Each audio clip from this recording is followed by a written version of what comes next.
What's up, everybody? Welcome to episode 34 of the XtraSlice, brought to you by the Cheesy Controller Podcast. I'm your host, Anton LaPlatte. Joining me, as always, we have the most degenerate squid in the sea, Jalen Roberts. My degeneracy truly knows no bounds. And we got the Akatsuki Durag, Madrid Devon. I remember when y'all said 4 years of Trump wouldn't be that bad, but I'm here to tell you, you're fucking wrong. And joining us for the first time, we have, of Dead End Gaming fame, Bloodbath, aka Kev, aka, I know y'all run through AKAs on the Dead End, so... I'm actually the only one that doesn't run through AKAs. I just say Kev in this bitch, and then they all run through their litany of AKAs that for some reason gets longer every week. I don't know what they're doing to earn these AKAs, but it's also not my business.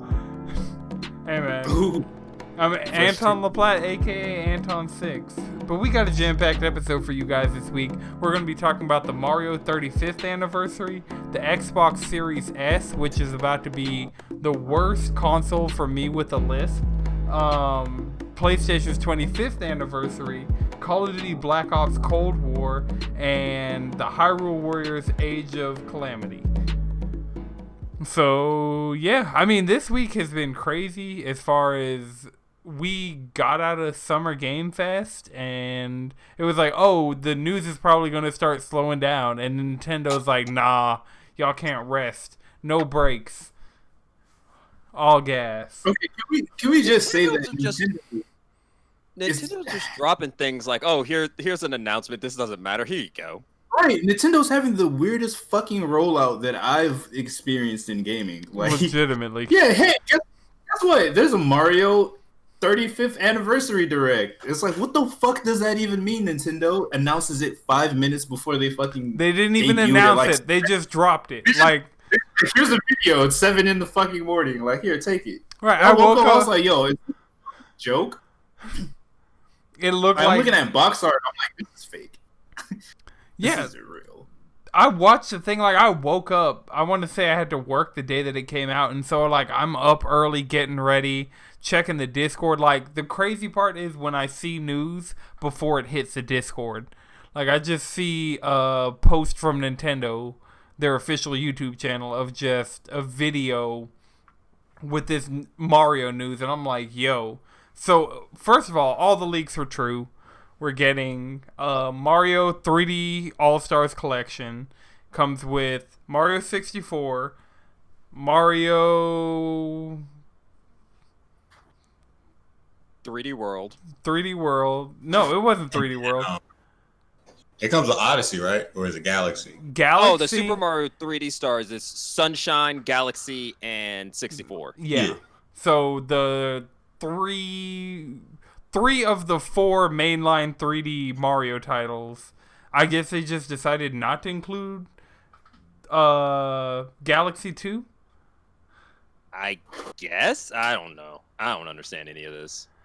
Yeah, I mean, overall, so Nintendo just being weird made a lot of these announcements interesting. So, like, the Mario 35th anniversary is only available for 6 months, even digitally. It's like, we're gonna run out of codes. Like, it's weird. It's fucking weird. No sense. It's an old capitalism trick called scarcity. But let's play the Disney throw that bitch in a vault meta. Like, I've so legitimately when it comes never out, you care, heard, and you're all like, I gotta get it now. I've never heard of a digital release announcing before it's out the date that it's going to be gone. You know, like, licensing deals run out, like certain games you can't get digitally for different reasons. Shout out Scott Pilgrim. Like, I totally, like, games go away. Like, it happens. But it's extremely weird to me that this game, before the game is out, they've already announced a date that is going to not be available anymore. So it's just, to me, that, like, there were a few weird things out of this Nintendo 35th anniversary. So that's weird, the fact that this collection's only available for 6 months. they announced Super Mario 3D World with a new thing called Bowser's Fury coming to Switch. So the Wii U. Bro, I read that shit is furry the first time, and I was like, wow. Bowser. I mean, this is the Cat Mario one. They're all in their fursuits already. So. Hey man, Netflix's propaganda is right. maybe Netflix has been pushing the agenda. Now it's just Nintendo's turn. I mean, Nintendo's been pushing the furry agenda for a while as well. I mean, look, Star Fox is a thing that exists. Right, Star Fox Adventures is a thing that exists. The other thing they announced was Super Mario Bros. 35, where you're playing. It's like Tetris 99, but you're playing against other people in Mario 1. Yep. I don't understand how that works personally. I'm really confused on how that works. It's pretty much y'all. It looks like everybody's racing through. Well, you're sending as you defeat enemies. Tetris 99. Yeah, it's the same mechanics as Tetris 99, where you clear lines, you send junk. Yeah, this is another one that is only going to be online. It's not even like the All-Stars deal where if you get it, you have it forever, and it's a limited time. It's for sale. This is showing up October 1st, and it's only available until March 31st, 2021. So in 6 months, this game will just be gone forever, even if you have it downloaded. The servers, I'm assuming, are going to go offline, and you just won't be able to play. Which, to me, makes absolutely no sense, but, Nintendo going to Nintendo. And, I mean, you guys chime in if you guys have any thoughts on any of these. I mean, the fact that it's limited release is stupid, and it doesn't make any sense. Well, it makes sense, scarcity, but still stupid. And Nintendo just tries really hard to be anti-consumer, and I feel like they've been in the game too long to still be doing that shit. I mean, Nintendo don't give a fuck about your feelings. They don't give a fuck. They're just going to do whatever they feel like they should do. Not even what's the smartest, what's the most profitable. They're just going to do what they feel. What their jellies are telling them. That's what they're going to do. You know what I'm saying? No rhyme, no reason. So, just out of you guys that are on the show right now, do you guys think you're going to get the Mario 3D All-Stars collection before it goes away? Probably not. I think I might. Jalen, how are you feeling? No. That's a no. I think I'm going to get it just because I'm me. And, part of me wants to get the physical version, but also I know just the way I've been playing Switch stuff lately, I might as well just go ahead and get it digitally, have it downloaded to the SD card. Because, this comes out right around SMT3 comes out. Yeah, no. Okay. I mean, for me, I'm getting it just to have it, and I don't want to be without it. And I'm like, damn, I kind of want to play, because those are 3 games that I've legit never played. Yeah, and Sunshine Sunshine and Galaxy are good, are hard recommends. Those are some good Nintendo games. Those I haven't played any of them, and I feel like $20 a piece isn't Nintendo could be way worse about this. Nintendo has been way worse about a lot of their re-releases. So. I think the main problem is they didn't really add too many quality of life, if any. And no, it's probably just a port. But I mean, it's a convenient way to play these classics that I haven't played. I could see it'd be one thing if I had played through all 3 of these games on their original platforms, but they're just games that missed me. I didn't have a Wii. Well, when I had a Wii, I wasn't focused on Mario games for it, and then I never had Sunshine. A GameCube or a Wii. I still don't have a 64. I have Animal Crossing for Nintendo 64, but that's it. I don't have the system. Oh, I have a 64. Yeah, I had a 64. I never Wii, so I never played Galaxy. I did have a 64, and I haven't played. Wait, it's just Sunshine. Yeah, I didn't play Sunshine. Sunshine was GameCube. Galaxy was Wii.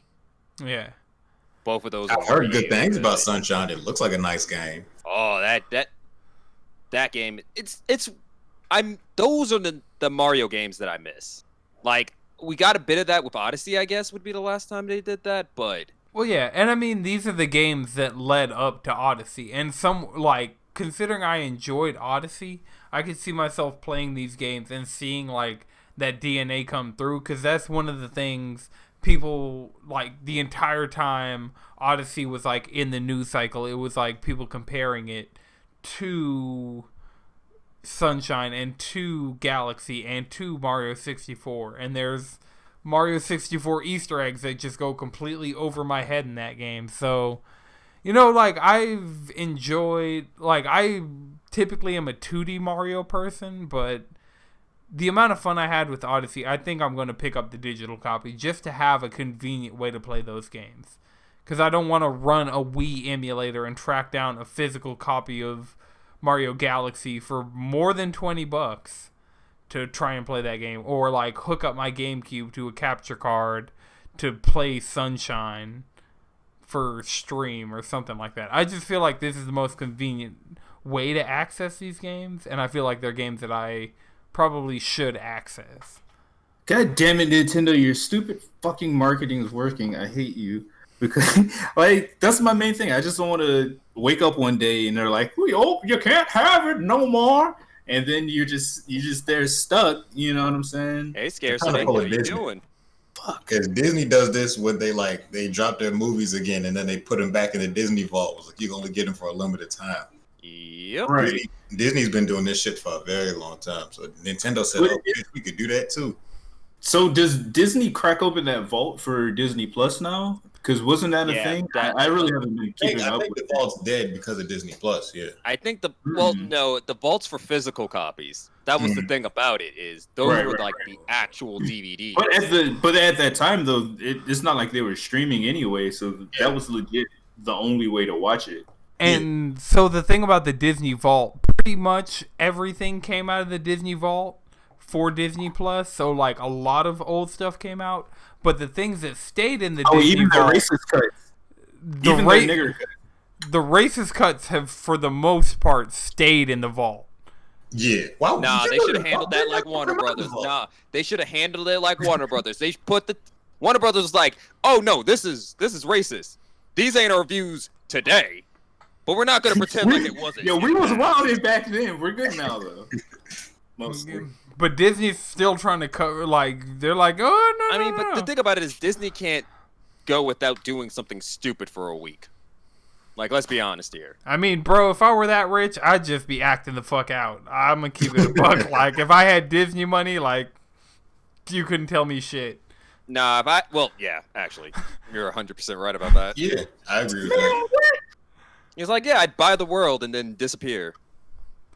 Right, same. Like, y'all would just never hear from me again. I'd be like, all right, I'm a program of AI. I'll pay somebody to program an AI to host a podcast for y'all, and I'm out. Like, welcome to the Cheesy Controller Podcast. Your host Anton 666.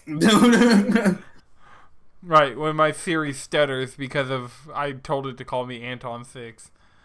But keeping on with this package though, because like Nintendo rarely puts their games on sale, so it's like the best way to get a bundle of Nintendo games. Because like Nintendo, this shit is still $60, like 4 years after it came out, and it's like, dog, y'all are wilding.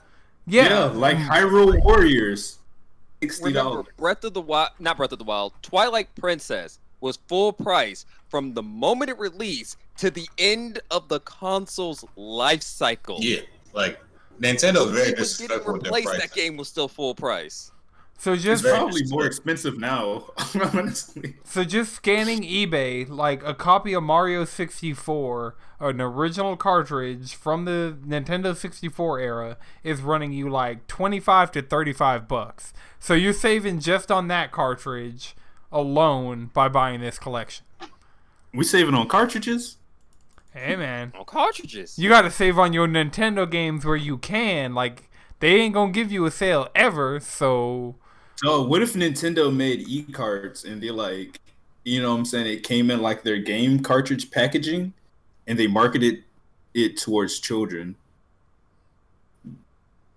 Like, I don't know about that one. Yeah. Don't listen to me. Don't listen to it, man. Right. Whatever he was not talking about is what I want to talk about. So I think it's cool. Like we were just. I think it's cool because I just don't like how Nintendo hasn't brought back any form of eShop either. So it's just like you can't even get old Nintendo stuff without going through them again, and they're not really trying to make it Oh, available. like Virtual Console? Yeah, Well, Yeah, that's one of my main things. Is like, bro, go ahead and put those other consoles on. Like, right, and that's put one of more the good games things. onto the existing consoles that you have. Like, it's time. Like, they have library, they have consoles and consoles of classic. Like, why aren't the handheld games available? Bro, so Oh, their handheld fucking console? Yeah, it's a fucking mystery. Like, what the shit? Like, if you're struggling in COVID, but you don't want to talk about it, a good thing you could do would be crank out some more games for it. Not even crank out. Let us play some old games. Like, they're already there. I feel like that's less work than having to like crunch and develop these games and like try to figure out how to market that. Old games market themselves. Like, they already had a push. All you got to do is, hey, this shit is available now. Go check it out. Nintendo has proven time and time again that they don't want money. So I feel like we're trying to throw too much logic at them right now by saying this would make sense, and they're like, "Fuck all that sense making. You gonna get this Mario though?" And it's like, okay. right, I mean, well, Come on, why haven't we ever gotten another F-Zero game? Hey man, with that AR that they're cranking on the Switch, we might get an F-Zero racing game.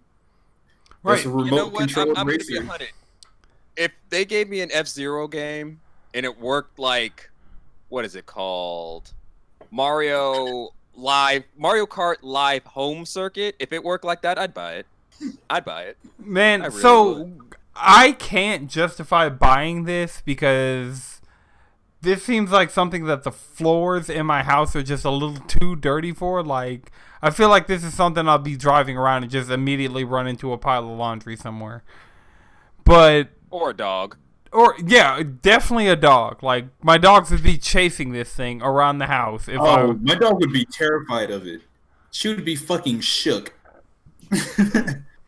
my dogs would like. So we got one house where the dog chased the Mario, and another house where the Mario chases the dog. I see the conundrum that's happening here. But But yeah, as someone who doesn't own pets, you have Still can't carpet justify it. in your apartment. I don't feel like this looks like the floor's lava. I don't Snow, feel. maybe? Yeah, I mean, So I feel like this is one of the things that was more so marketed to kids in the direct. Like all these other things, I could see people, any it's like the cardboard. the Labo. Yeah. I've been cleaning up in here, and I legitimately I have almost a complete Labo set. I built like the first two things out of the Labo, and then I just have the rest of the entire first kit.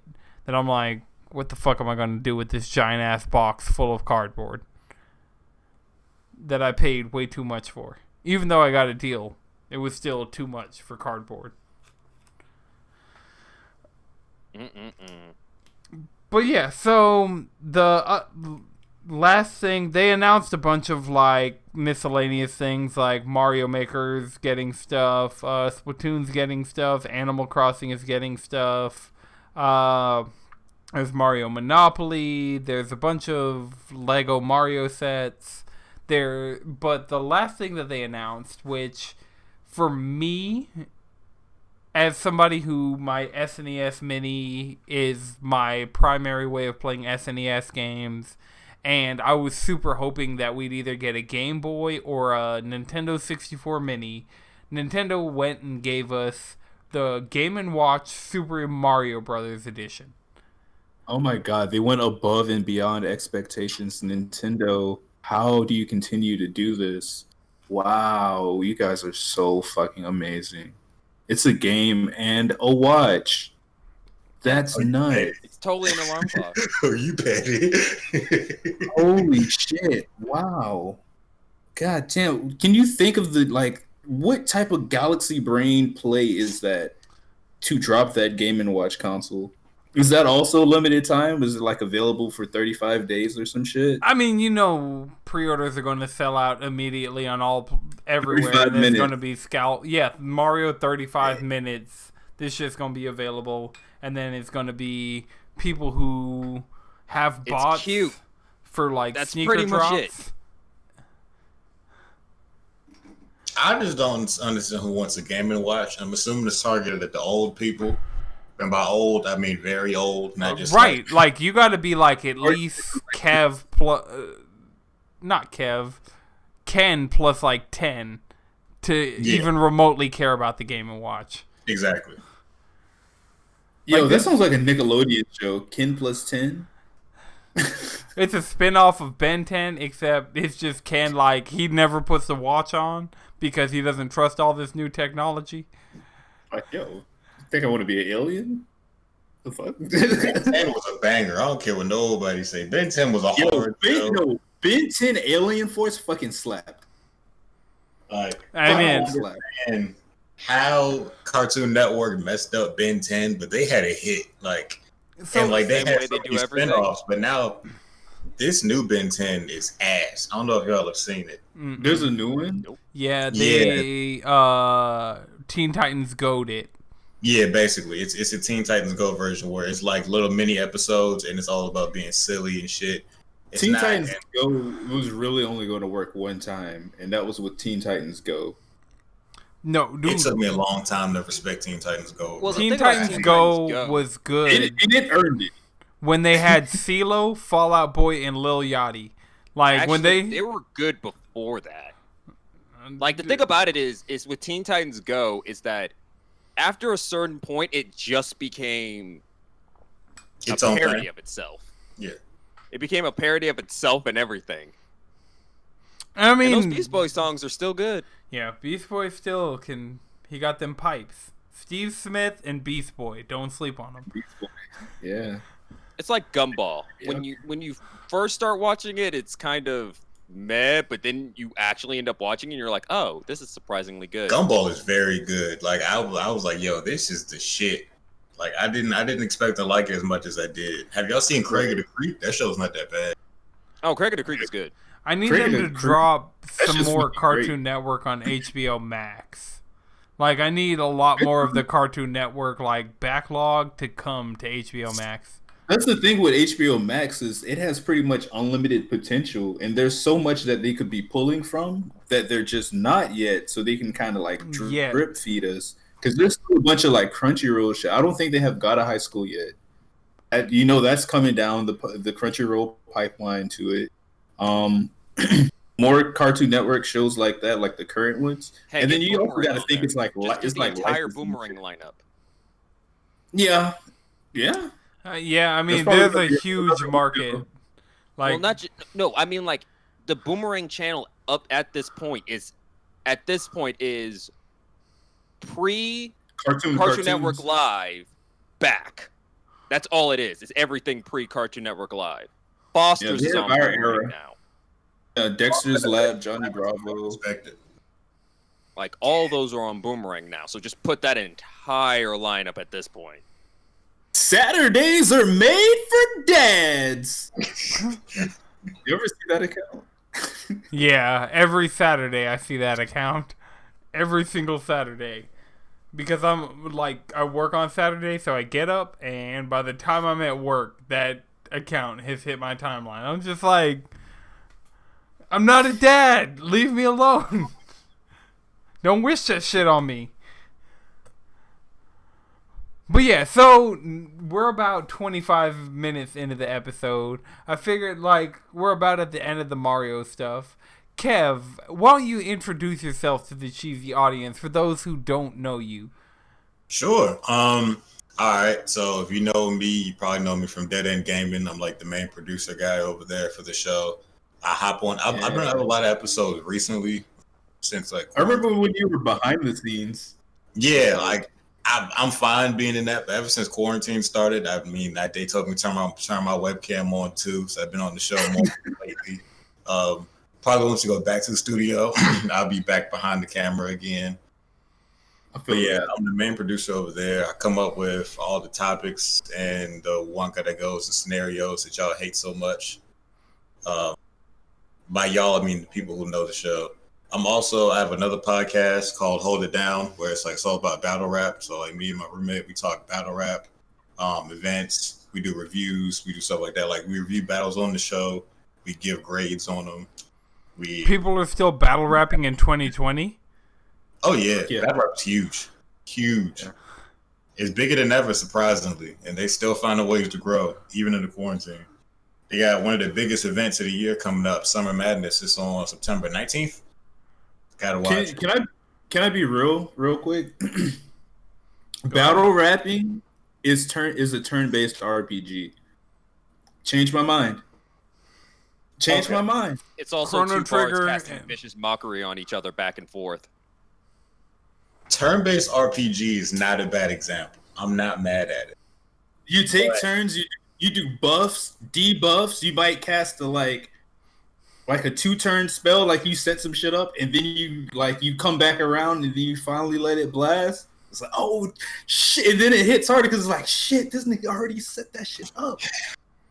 I'm not you got mad your counters where you use their words against them. Exactly. You got healing spells. You drink that little sip of water, or you kind of shaking a little bit. I would rather compare it to more of a 2D fighter, personally. But okay, what you're saying is not bad because they are more static while the other person is moving, so it wouldn't make it more turn-based like you're describing. But I mean, sometimes you could just punch a nigga. You know? That does happen sometimes, and hopefully it will stop happening. It's just not good for the culture. But when it does happen, it makes all the highlights. Like it gets talked about for months. You remember when he punched that guy? Like it just. And also on the same notion, I have to ask, what did he say to get them niggas that mad? There's a battle rapper named Math Hoffa, where he's been in the game for a very long time, but unfortunately, I think he has like the most fights in battle rap. Unfortunately, like he's punched like 4 people, and it's like. That is incredibly low. Like when you told me he had punched the most people in battle rap, and you said 4, that is way lower than I was expecting. I'm gonna keep it a buck. Like outside of battle rap, he probably punched way more. But we're talking about on video. Yeah, right. That's still incredibly low. Like I feel like there are people on YouTube with better records of punching people on camera than this guy. You're right, but it's like that's also, once you start punching people, they don't want to book you no more. So then you gotta sit at home not battling for like a year or so, some shit like that. So like you don't want to be punching people all the time. You gotta save your punches for strategic occasions. You fight them outside the battle. Once you fight them inside the battle, it ruins the whole event. Okay, I thought you were going to say that he drew Anemone so many times. Like that's a hell of a stat to be like punched out like 10 times because you were just roasting niggas that badly. That's a badge of honor. Oh, these suckers trying to suck a punch. It would be different if that was the case, but like for Math Hoffa, his first time he did it on camera was a battle this guy named Dose. It's a classic video I'm sure everybody's seen, but they didn't realize that's who it was. It's the one where those guys are battle rapping in the auditorium, and he's like, yo, get out my face. And then he just punches the guy, and everybody starts jumping each other. Yeah. That's him. That's him. Like, I know everybody's seen that video at least once. That's what I think of when I think of battle rapping. He's the one that punched the guy, and he's like, yo, get out my face. Every time he punches somebody, it's because they're either too close to him or because they asked for it. So it's just like he was just trying to stay socially distant. It makes sense, right? It makes sense now. In January, it would have made no sense whatsoever. I would have been like, the dude's in your face. So what? Like, you battle rapping. You expected it, right? Put on a mask. Don't get in my face without no goddamn mask, because I'm gonna throw that'll be a reason for hands by itself. Like, if I feel even like the microbial, like the base level spittle of some spit out somebody's mouth on my face right now, it's on.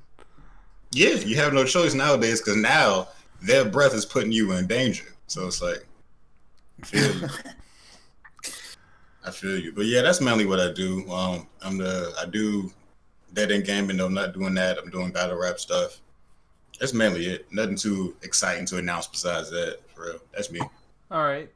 Well, so the second big piece of news, and since I'll keep it on the Nintendo train for a little while, because I feel like this game will be a contained enough story. Nintendo announced Hyrule Warriors: Age of Calamity, which, for anybody listening to the Cheesy Controller podcast, you've heard the ups and downs of the Musou games over the years. Like, we went from none of us caring whatsoever, Persona making a lot of us care, and then now this one, legitimately, I have not cared about a Musou game so much in my entire life. Why haven't they thrown a release date on that Persona yet? Like, why do they hate us so goddamn much? Anyway. But yeah, I digress. So the Age of Calamity is telling the story of the Great Calamity that happened 100 years before Breath of the Wild. Oh, you mean how they're all dead?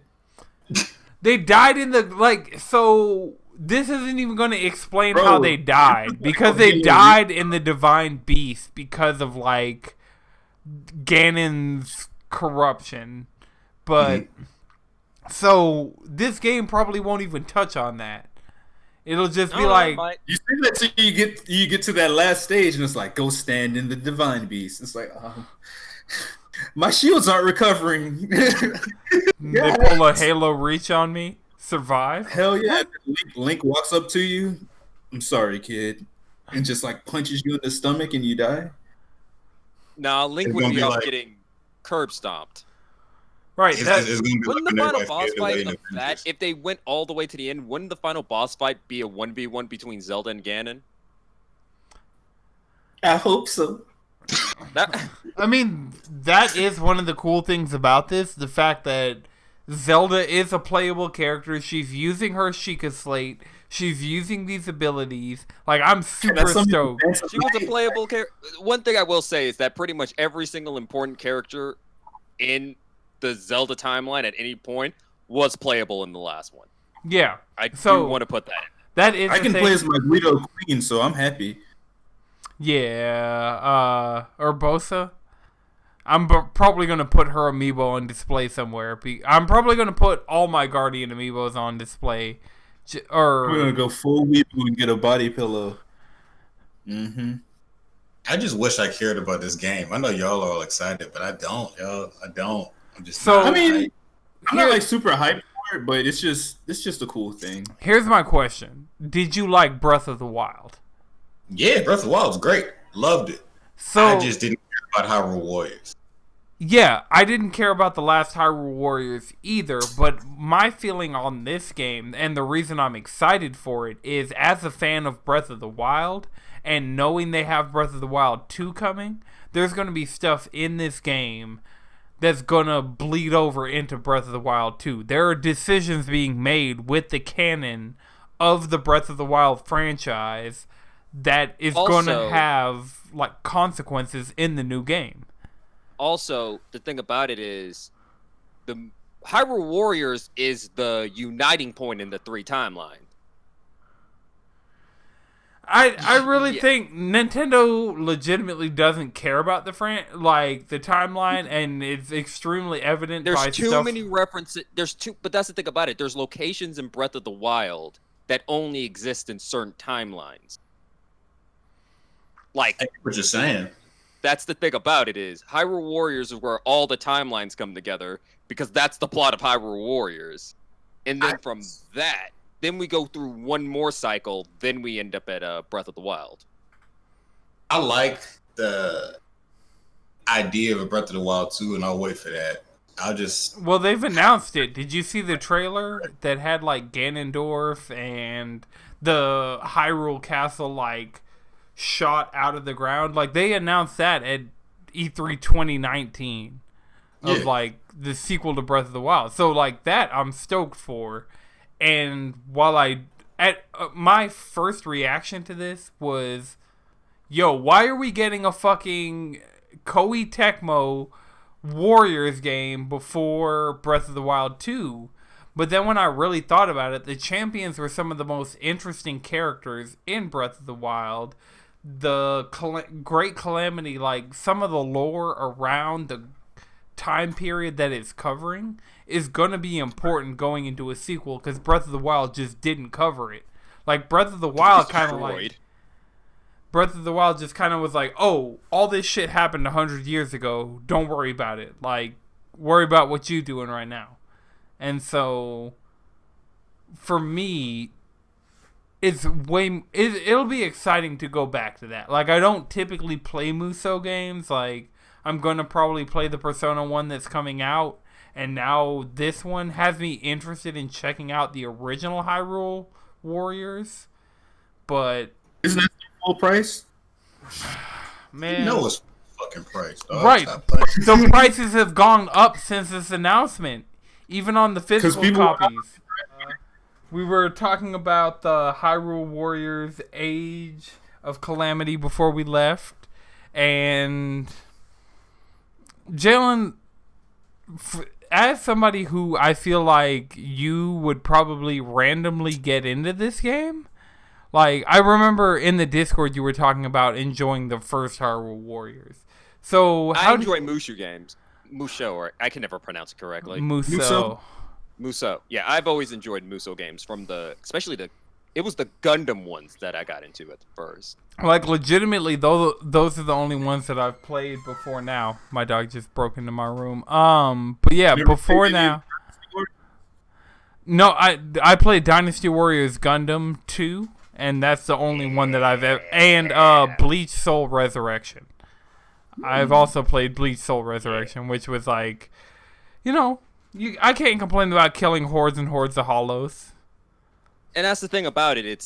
It's a fun game with some fun mechanics. Like, you can just sit down and play for a little while. It's not it's the style of game that I come to appreciate as more and more money is being sunk into AAA games. This is a game that's like, here's a controller, here's a screen full of dudes, have fun. It's junk That's all food. it asks of me. And I feel like that's what my Switch, all the games that I play on my Switch typically are junk food games. They're just kind of like fun. Like, I play puzzle games, like something I can go in, have like a short burst of fun and get out, like Smash Bros. I'll hop in, play a couple matches with the boys, hop out. Animal Crossing, I'll hop in. This hasn't happened lately, but I'll hop in, you know, do a few things on my island, hop out. So for this... See, that's why y'all need Astro Chain. Yeah, I just gave Chris back his copy of Astral Chain, but, you know. But also, Astral Chain has a plot that is expecting me to pay attention to. Right, that is also true. Like, a lot of times, like, I've been playing Bayonetta on PS4, and Bayonetta is legitimately just turn my brain off and beat the shit out of some dudes. Like, I don't care about the grander lore. The only thing you have to turn your brain on for is, like, a couple cop activities, which we don't fuck with the police, but, Right, Cheesy Controller Podcast does not fuck with 12. I appreciate how you don't officially endorse 12 on your podcast. Those are the kind of podcasts I like. Yeah, fuck 12. Hey, fuck 12. Unless you're on Astro Chain, then you're all right. Right. Look, the only ones worth respecting have a nasty habit of being fictional. Right. Which is the problem. Like, here's the thing. They're fictional like, foreign cops. They're Japanese cops, or like the only cops that are ever Japanese cops, dog. They're just actually doing their jobs. There are means to it, bro. You do so much. You recycle in that game. That's one of your coply duties is to pick up trash and recycle it. That sounds real Japanese to me. Like, I don't know. Like, Japan's just a clean country in general. Right, yeah. That I feel like Japanese police officers are walking around picking up trash and recycling for their community. Unlike North American or just the United States police, which needs a severe funding cut. I mean, American cops can't pick themselves up. Amen. Tell them. You got me with that one. All right, so the other big news drop we had this week, Xbox had Labor Day was probably the worst night Xbox has had ever. Look, I just want to say it this way: Xbox got bullied into releasing the prices for right, the new console. they were playing chicken hold for the on. longest. Just straight up bullied. Just straight up bullied, buddy. Cyber bullied. It was Twitter. This was the greatest counterattack in like leaking history because one, that meme of just the monkey just being like, Right, that shit. tweet will go Just down like- in fucking history. Like, And them just being like, fuck it, here's the commercial for it. Jeez. Well, no. You guys. No, that's the thing about it. They didn't release the commercial yeah, first. the commercial leaked. Yeah, yeah, exactly. Like first the price leaks, and they're like, and then the commercial leaks, and then Microsoft actually just says, bye. Right, their bye. Twitter is just like, Xbox Also, Xbox pulled an offset and said, "Y'all won." Like, I don't know if y'all remember. what? Balls in my face, balls in my face. Just straight up got cyberbullied. Look, I just want to say, remember everybody, cyberbully corporations, not people. Right. And like this is great because one, that proved me right what I said. Like it was probably like a couple of weeks ago, but I was saying like if Xbox drops a cheaper model, like when they announce the cheaper model, it doesn't matter if they have a huge rollout because it's going to be cheaper. Like this shit is dropping for $300. right, that is something Like, that's I'll eat all my the- words on. All of y'all were arguing against me that I felt like the Xbox Series S would be something that would launch later. They'd have a longer rollout, but like legitimately, they're coming out the same day. And I mean that Like it doesn't make sense to put out the cheaper model later. Like from a selling standpoint, like especially if you're not releasing any actual games to go on it at the moment. Like it's not launching with anything special. It's launching with Tetris Game Effect Pass. connected. Okay, wait. Right now, their launch titles, they got Assassin's Creed Valhalla, Okay. That's gonna be everywhere. Tetris Effect Connected, Yeah, Yakuza Like a Dragon, and Destiny Beyond Light. That's pretty much what they got, and I will say the only reason Valhalla is on that list is because that game got pushed up a week, probably because of Cyberpunk. And I mean, the thing And I'm sure they wanted it to launch with the console. So So like that was probably just like a tentative date anyway. right. So the interesting thing about all of these, with all of this, so the full timeline is the images of the Xbox Series S started leaking. Then the This trailer. is ugly. BT dub. Yeah, I'm not fucking with the two-tone. Like, I don't fuck with the two-tone on the PS5, and I don't fuck with the two-tone on the Xbox Series S. That's just a drive-through speaker. Yeah, Yeah, Perfect. that- Let me that is get a right. motherfucking spicy Popeye's chicken sandwich. I wish they extra would have sauce. kept it all white. Like, the Xbox One S looks clean, and it's all Why white. wasn't it just the X in a different color? Because I Yeah. don't think the X has that speaker on it. It just looks like a fridge. Well, I think that speaker thing is on top of it though. yeah, so, It's but, on top? yeah, Yeah. like, I thought cause the way they were showing the cut, it looked like it was a. that's They it just in the shaved vertical. the front off of it up. It's a vertical orientation that you see, like, in the commercial and everything. Like, that's it standing up, but it doesn't come with the vertical stand. And most people are going to have it sitting horizontally, so that circular vent speaker box thing that they have is going to be on the top for most people. Like, I keep my Xbox vertically, but legitimately, if I hadn't moved around the studio recently, I would not have seen my Xbox for several months. Like, it's just... Oh, I'm straight up hiding that console. I hide Also, all I my think I'm gonna consoles. get that. Like, sitting at my I desk... think I'm gonna get that shit. Nah, that's the price of a 3070. Well, so for me, as somebody who's platform agnostic, I could see myself definitely getting the Xbox Series S over the X because, like, this generation I had to force myself to buy Xbox games.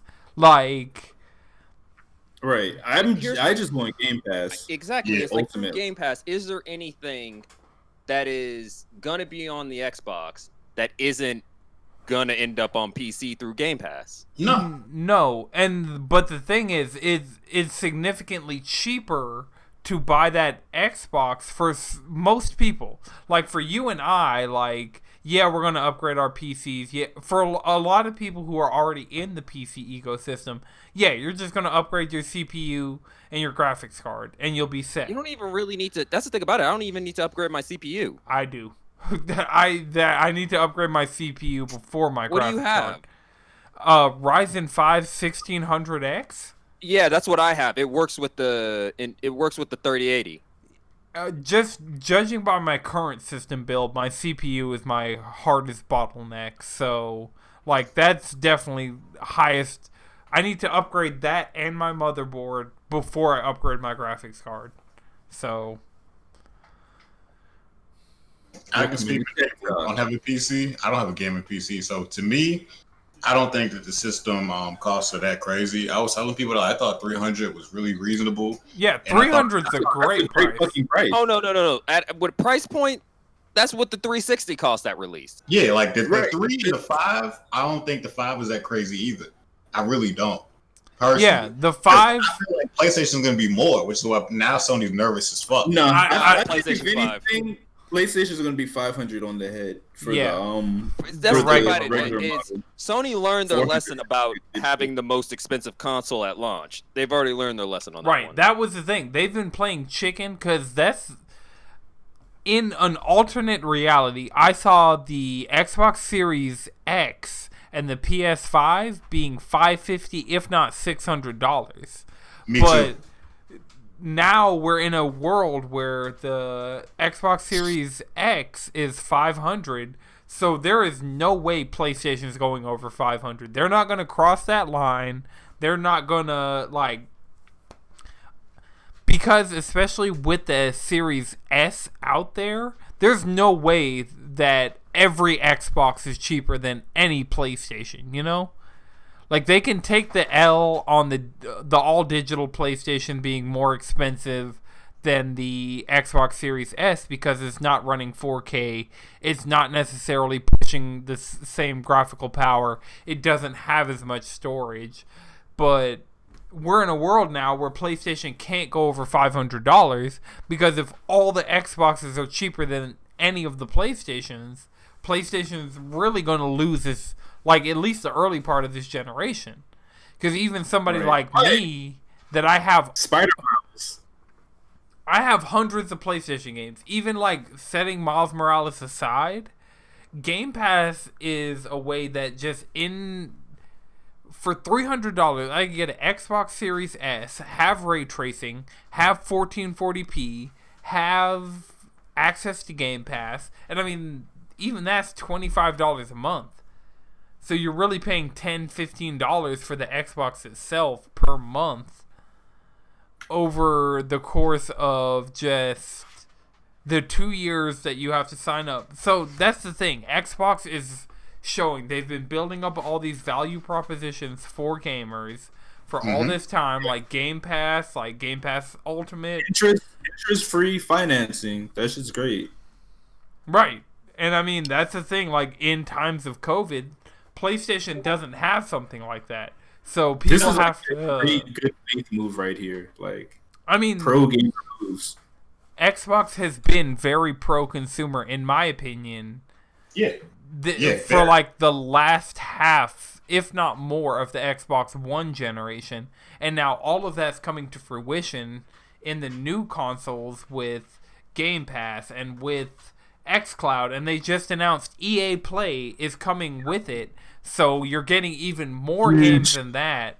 You're getting early access to EA games. It's like, so it's really big as far as, like, this fall when people are out there console shopping. You could sign up for a 2-year plan, $25 a month, get an Xbox Series S, or spend $300 on it outright. You could spend $500 outright and get hopefully a PS4, a PS5, or an Xbox Series X.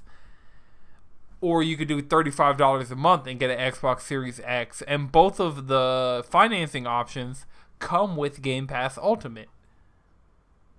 So for me, Game Pass Ultimate, the amount of games that come to it, everything Xbox first party, for me, on the launch, like, I'm going to renew my Game Pass to get Tetris Effect connected.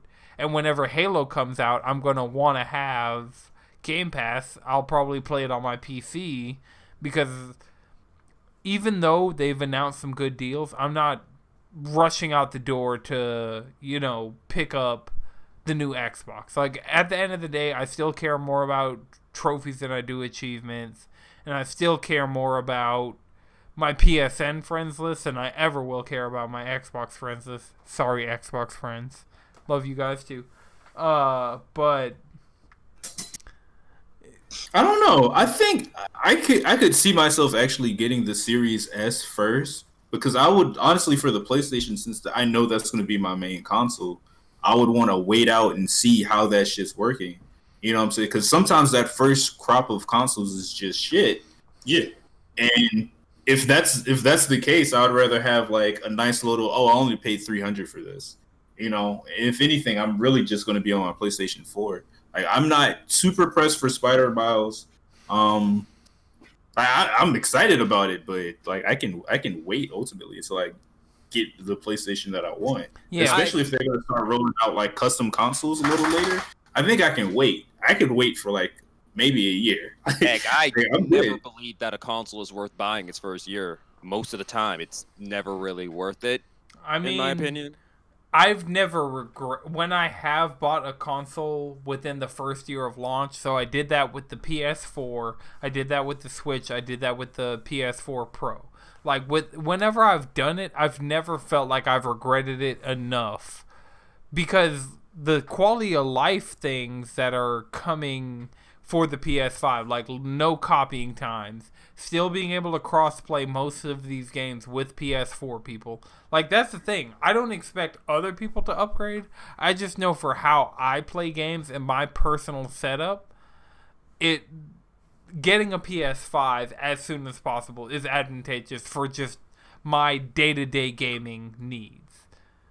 But for people that it doesn't necessarily fit their day-to-day gaming needs, for somebody who's not playing on a 4K monitor at all times, for somebody who their primary system, like, is a PC, is something like, I've invested into PlayStation early in the generation for the most part, like, as long as I've been able to make my own decisions about the games that I end up with.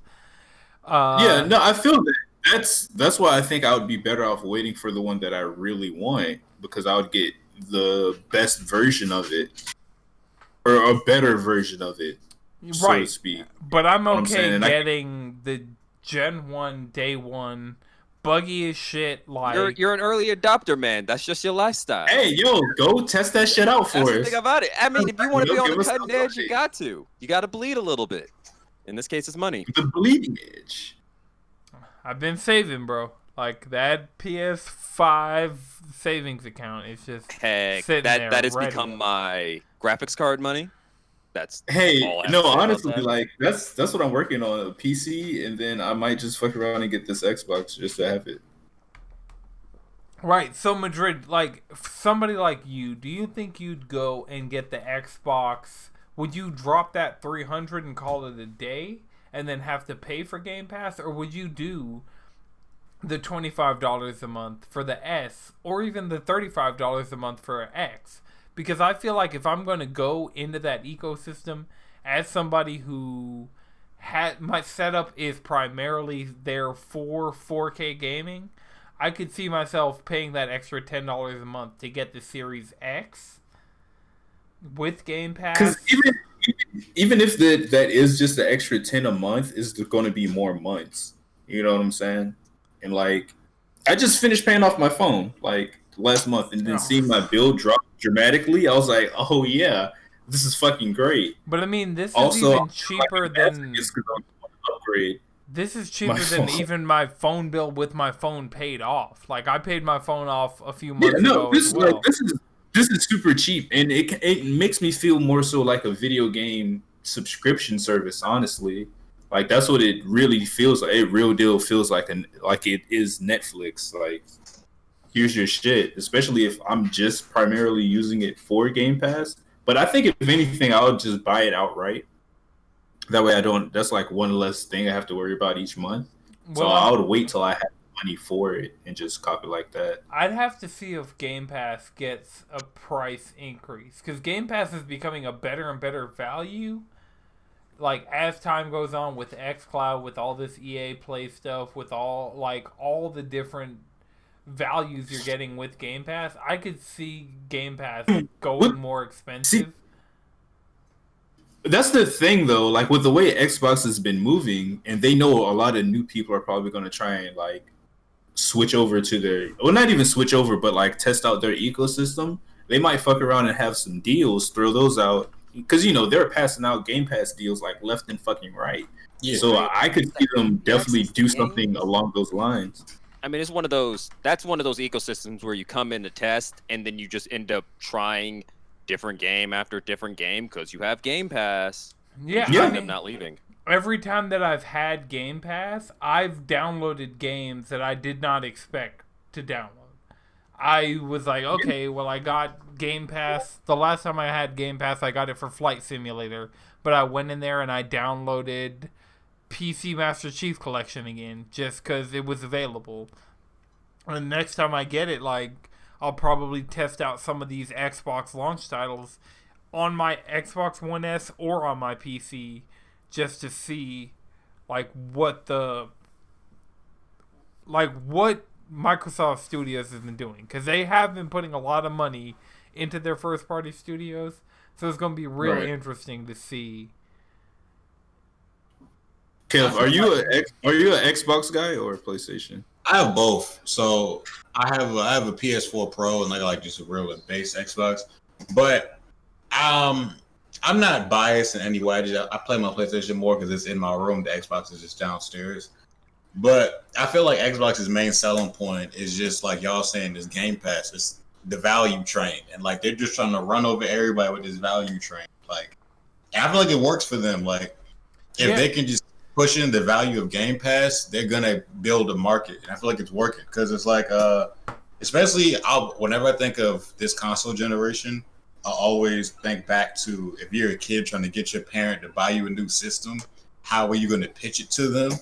So far, Xbox is winning because they at least have a price point. If you're a kid still waiting on a PlayStation, you have no idea what to tell your parents. Like, oh, what is PlayStation? All right, when does it come out? I don't know yet. Okay, well, how much does it cost? I don't know yet. I'm gonna get you the zero financing Xbox over here. That's what I'm saying. Like, at least Xbox, you have a price point, and you can pitch them on the idea of, well, the Xbox, we can get Game Pass. You won't have to buy me no more new games for a long time because it's gonna have all these games with it if we just pay this subscription. So I think the value prospect of Microsoft is really, really, really good. So yeah, and that's the thing. A lot of people, like, with the realities of unemployment and COVID and just like everything going on like in the world right now, like, even as a PlayStation fanboy, even as somebody who is all over everything PlayStation, like, if somebody were just getting into gaming, somebody in this new generation is like coming up to me like, hey, how should I get into the space? It's Xbox. Get the S and get Game Pass. Yeah, or even buy a used Xbox Series or Xbox One X. Yeah. Or you can get the sad edition. No, don't get that. Don't. Just don't. Bro, like, if you can afford the sad edition, just get you an Xbox One S like I got. Get that 4K Blu-ray drive. Like, whatever you do, don't buy. Like, I understand that the Series S doesn't have a disc drive. And one of the problems people have presented with that system is the fact that it only has a 500 gig hard drive. 512 gigs off rip. I mean, that's just another system of the man to oppress you and make you want to buy their proprietary, hard drive. which I will not do. I feel like our new system's trying to make their like hard drives proprietary, to where you can't just buy third-party hard drives no more. Well, you can on the PlayStation end, and well, they'll have a list of supported by the time the PS5 is out. Like for anybody on the PC end, and I've probably talked about this on the podcast before, but anybody on the PC end, NVMe 4.0 drives, I want to say, any NVMe like card that you can get, you can slap into a PlayStation, and that's something I'm waiting for the supported list to come out, and like. I upgraded. My PS4 Pro has 4 terabytes. Just off rip. But, so that's something I did. Like, Microsoft is going to be more expensive because that is a proprietary.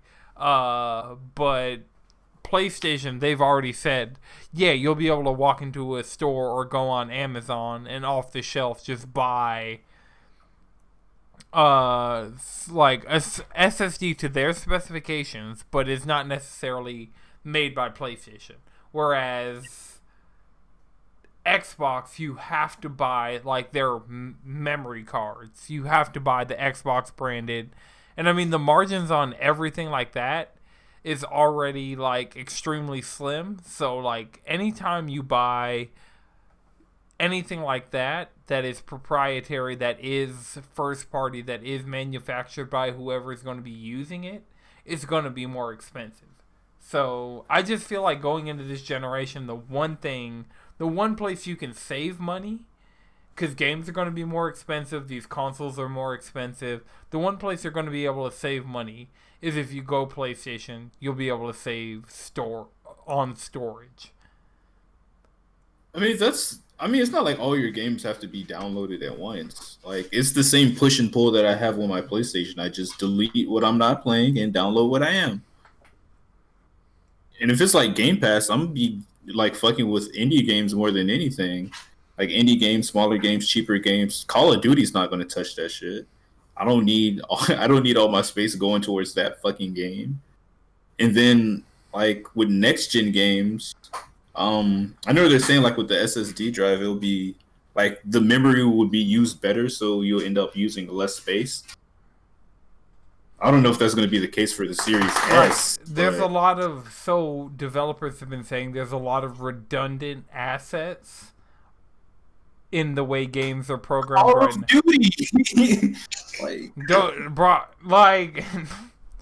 That has no reason being that big, especially if you just have Warzone. Like, that doesn't make any fucking sense. Well, they install like damn near everything, even if you just have Warzone. Why? Why? Because all the guns are supported. You know, all of your equipment, like all of your loadouts, carry over. They don't want to play nothing else. I've said it once. I've said it twice. You're not wrong. You're very not wrong. Either you're all in or you're not. Either you're in or you're old. You know. Call of Duty niggas know. But yeah, so I just see, like, while we're on the topic of Call of Duty, there was a Call of Duty Black Ops Cold War reveal, which if nobody else watched it, I kind of passively watched it today. Like, I was just kind of chilling, had it on in the background. I watched a little bit of it, and then I remembered I don't care about Call of Duty anymore, dude. And I went back to looking at the serious RAM drop off between the X and the S. RAM, storage, teraflops. There's a serious drop off of all of those things. But as somebody who plays Call of Duty every year, I feel like the showcase they put on, like just as the Call of Duty guy on the panel, the one who, like, I played Black Ops 4, I play Modern Warfare on a regular basis, I have the current Battle Pass in Modern Warfare. I don't really play Warzone like that, like I prefer the standard multiplayer. It looks like they're making some good maps, some good improvements to the systems. So, like, I typically prefer Black Ops games over, like, I typically prefer Treyarch games in Call of Duty. So, it's just interesting, for anybody interested, I'd say go watch it. because they definitely did touch on a lot of like map design things and game balance things that'll be interesting to people who are invested in it. But yeah, it's Call of Duty. If you like Call of Duty, you're going to keep playing it like I do. If you don't like Call of Duty, you're going to keep not playing it like I almost said Jalen. I mean, Call of Duty stopped. I don't know. Just doesn't work for me anymore. But heck, Tokyo Game Show's in like 2 weeks though. Yeah, we're going to have a lot of next gen heat come Tokyo Game Show. Like Tokyo Game Show. That's what I want. Yeah, we gonna have that hot weeb. We gonna get that Digimon game. We gonna get Resident Evil shit. We're just gonna have straight up get that Digimon Persona games that I really want. Dude, if we get, here's what I'm thinking. We might get that Capcom Monster Hunter Switch game based on their learnings of World when they ported the RE engine to Switch. Like, yeah, that's all that. Don't you think we're gonna get our Astral Chain 2 announcement? We're gonna get Bayonetta 3. You're asking for a bit much now. Right, yeah, Kamino was out tweeting the fucking basically his track list for this year and next year, more than likely.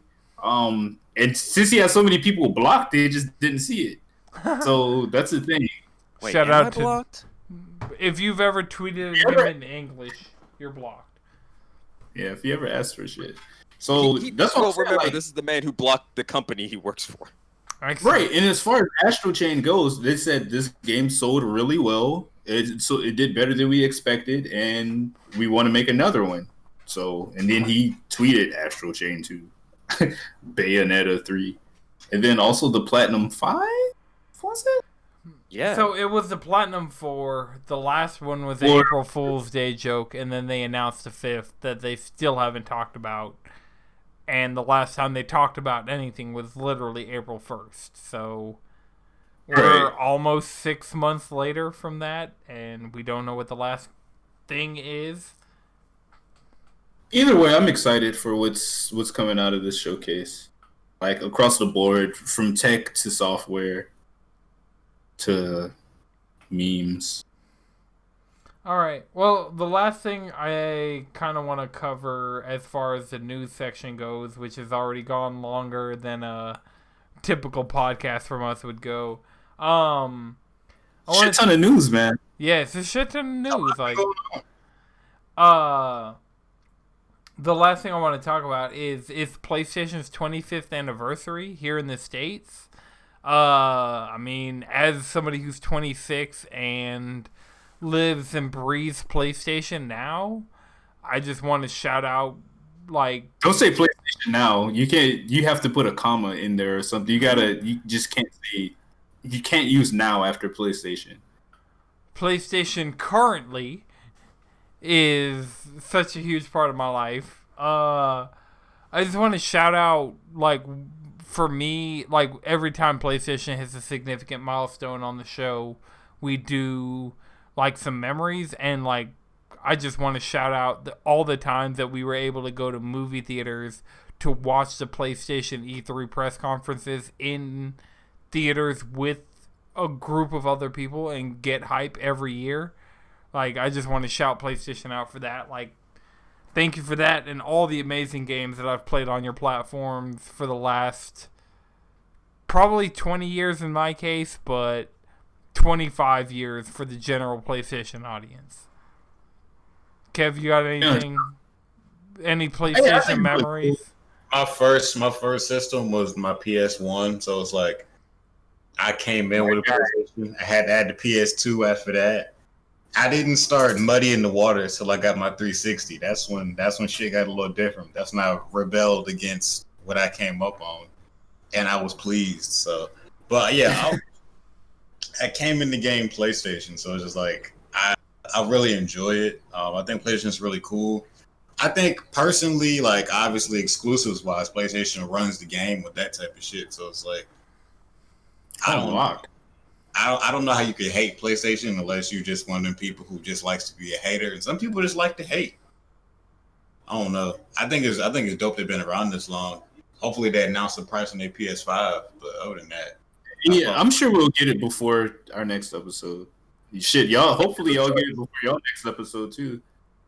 No, every time news always drops right after we finish recording. Like it happens. Like news drops all the fucking time on Wednesdays, and the show comes out on Tuesdays, and I'll be like, "Dog, That's how we feel. happened to us. Yeah, we used to record on Tuesdays, and like it kept. And I mean, Nintendo's still mad disrespectful because they drop on Thursdays a lot. Like I want to say this Mario 35th anniversary was last Thursday, so like Nintendo's Yeah, I woke just, up podcast. right. Nintendo's just generally disrespectful, but I feel like Wednesdays work out better as far as like the PlayStation and Xbox news because they'll get it out on a Monday or a Tuesday, and then we recording on Wednesday will typically get most of the stuff. But of course, me saying this is just going to guarantee by the time people on free feeds are hearing this, they're gonna like PS5 price is gonna be out. The Xbox canceled the Series S.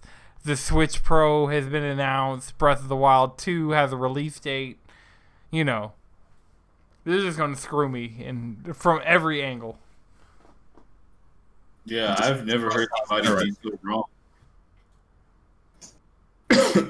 All right. Well, I think I'll move into the ending phase of the show by asking everybody what they've been on this last week. Starting with our guest Kev, what you been on? What games you been playing? What have you had streaming in the cloud, running off a hard drive, playing off a disc? What you been on lately? I've been playing Ghost of Tsushima a lot. I just started it like 2 weeks ago. It's really good. Yeah. It's amazing. It's everything I thought it would be. It fulfilled all my dreams. You got to be the Ronin you always wanted to be. Yeah. Are you an Assassin's Creed guy? Yeah, I'm an Assassin's Creed guy. When it was still Assassin's Creed. I don't know what it is now. Nowadays, I call it Killer's Creed because you're not even assassinating no more. You're just murdering people. Yeah, I think the Vikings have like a hidden shield or something instead of. Anyway, I don't understand that franchise anymore. I'll talk about it. Like I've been calling this new Assassin's Creed Killer's Creed since the first trailer. Because as far as I'm concerned, not Assassin's Creed. They could just call this game Pillage, and it would have been just as cool. But yeah, I've been playing Ghost a lot. It's really cool. I've been playing it in Japanese. Obviously, it's like how else would you play it?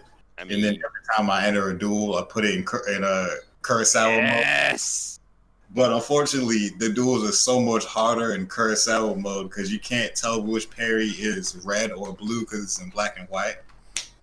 Right, that is one thing. Like when that game first came out, people were like, "Oh, I'm gonna start out on Kurosawa mode," and I quickly realized how much color teaches you in that game that you won't get on your first playthrough. Yeah, I can. That's why you have to notice color, y'all. Yeah. I think it's dope in Kurosawa mode, but I could not do the whole game in Kurosawa mode. At least not first playthrough. Maybe second playthrough I consider it.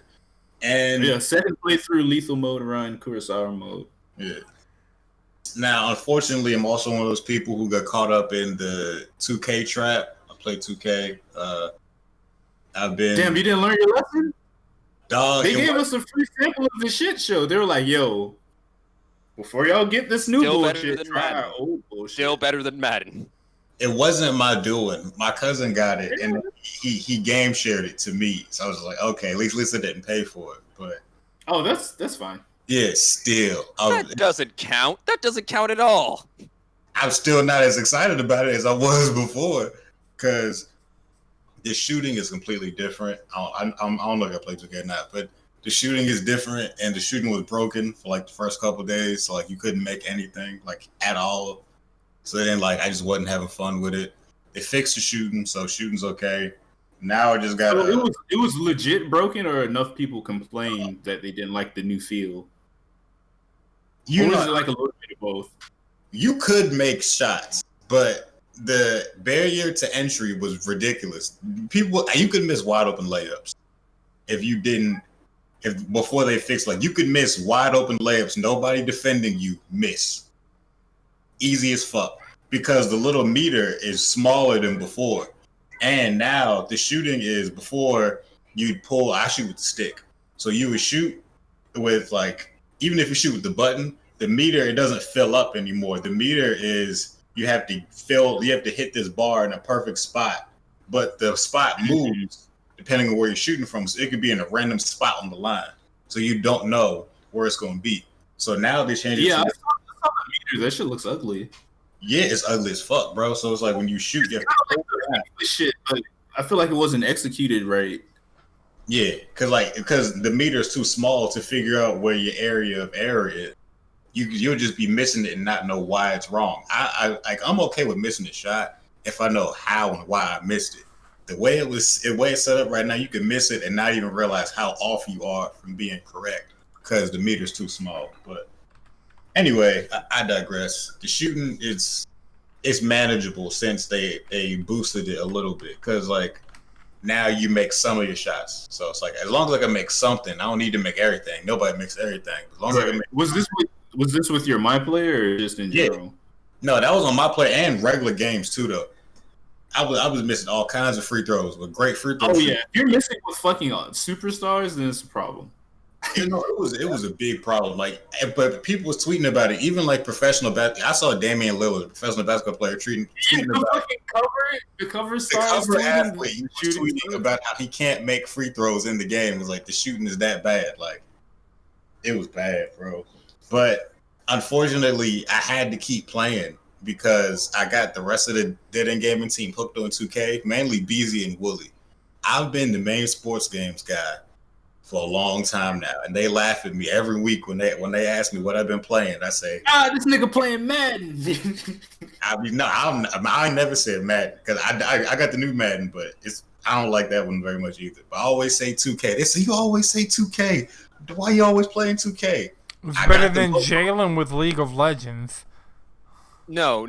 I will never tell you how to play League of Legends. What the fuck are you talking about? No, I'm just saying every week. What did you play this week, Jalen? Just as a heads up. Was Final it League Fantasy of 14. Oh. I have not touched League this week. Oh, wow. Shit. Crazy. Just because you removed that needle and added in the Final Fantasy 14. You gotta look. I was cooking. I was in the kitchen just cooking away, man. You got to have your fallback game. That's what 2K is to me. It's my mindless fallback game. I hop in there, play a couple games, and then get off and play something serious. I don't play it because I want to be the best basketball player. Like, I don't care that much. But when I hop in the park, I want to have fun. And now that I got the rest of the team hooked, I got to keep playing and build my player up so we can play as a team and take over the park. I built the. What you're explaining to me is a trap. Like. It's a trap. I know it's a trap. That's why. It's a pyramid scheme. Like, hey, let me bring my friends in. And the problem is that they're way more excited than I am. They play all the fucking time now. Beezy and Wooly play all day, and like, dog, I don't even play all day. I'll step away, come back like a day later. They'll be like 5, 6 levels higher than me. It's like, dog, now I'm caught in the loop of trying to keep up with my friends that I brought into the gang. There's one thing you can do. I'm not buying VC. Money. I'm not buying VC. So, Jalen, what you been on this week? Because we've been running a little bit long.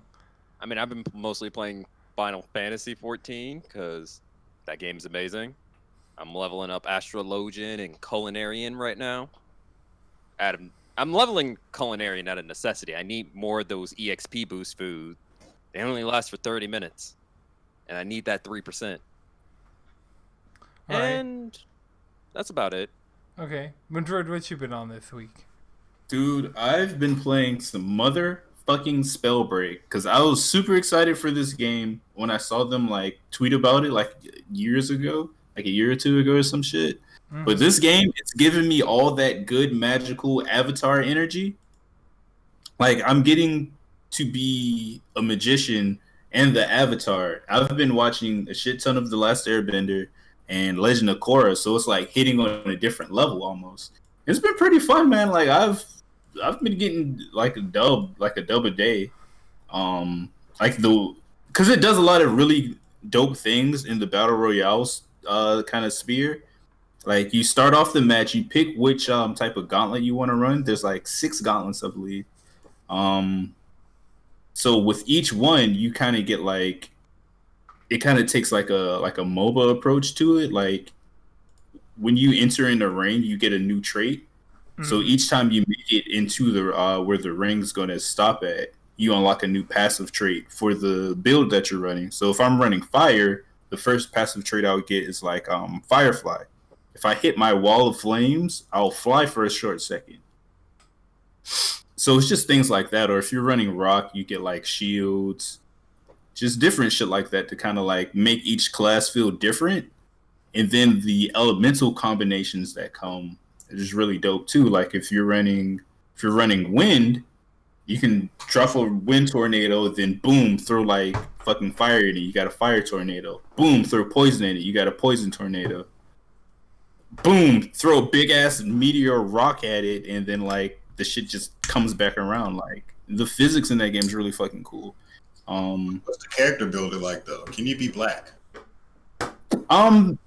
It's not so much a character builder in it. It's more akin to like Fortnite or Apex. Well, more so Fortnite, where you just have skins. But there are plenty of black skins, so that's nice. They don't have a whole lot out at the moment, but I've seen like if you bought like the $100 Founders Edition or whatever, like the skin that comes with that shit is super dope. So they have the potential to like really hone in on it. Yeah, though, like my only problem with it is kind of like some of the UI stuff and some of the like the button mapping for console, because I can tell it's for console because like the left thumbstick is the ping button, and in your mind, left thumbstick is how you run. So like early on, people was just like pinging left and right because you're trying to run and there's no run button. You just have to get like boots. Can you change up the keybinds, or like can you change up? I'm sure you can like map it, but you use all the triggers. I would think the only good place to really put it would probably be on the D-pad somewhere. I don't know. I just haven't played around with it. I was like, oh, I got it figured out, but it's dope. I think everybody should check it out. Like, it's free, it's fun, it's cross-play. Is it cross-save, cross-progression? I haven't booted it yet, so I couldn't tell you, but I think it is. Just judging by how, like, you guys have talked about the cross-play system. It's probably cross-progression the same way Rogue Company was, so... Yeah, I'm pretty sure it's akin to that. So, I mean, I would definitely suggest checking it out, or if anything, go to my Twitch, or... go to my Twitch or my Twitter, because I did stream it. That's fun. That's basically what I've been on. Just playing that shit at night when I get off to decompress. Shoot some fireballs at people. Hit somebody in the face with a fireball in a rock is so fucking satisfying. Talking about them 80s. But, hey, Reaganomics, baby. Bringing it back. Oh, Lord. So, I've been grinding the Monster Hunter World Platinum base game. I probably talked about it last week, but I'm down to my final... I need 5 more small crowns and 5 more large crowns, and then I will have all of them in the entire game, or in the entire base game. So, I mean, I've just been doing that. I got a few more people into Monster Hunter. We got a lot of people putting down the Overwatch needle to pick up the Monster Hunter needle. So, improving lives out here, one gamer at a time. I started up Bayonetta well, it's not even called Bayonetta Remastered. It's called Bayonetta. But the PS4 version, played through a couple levels of that. Platinum, don't miss. Their gameplay's solid. They're like, every time Platinum announces something, we pay attention for a reason. Even going back to something that's 10 plus years old now, Bayonetta still holds up. Still solid combat. Still solid like action. Just super great. But yeah, I think that's about it. That's been about it for me this week. It's just been a lot of, like, I've put a little bit of time into Fortnite, but I mean, the Marvel stuff is really good. I've been keeping up with all. Like, I actually watched all of these digital events we talked about the days they came out. I watched the Xbox commercial within an hour of it leaking. I watched the Mario 35th anniversary thing that morning.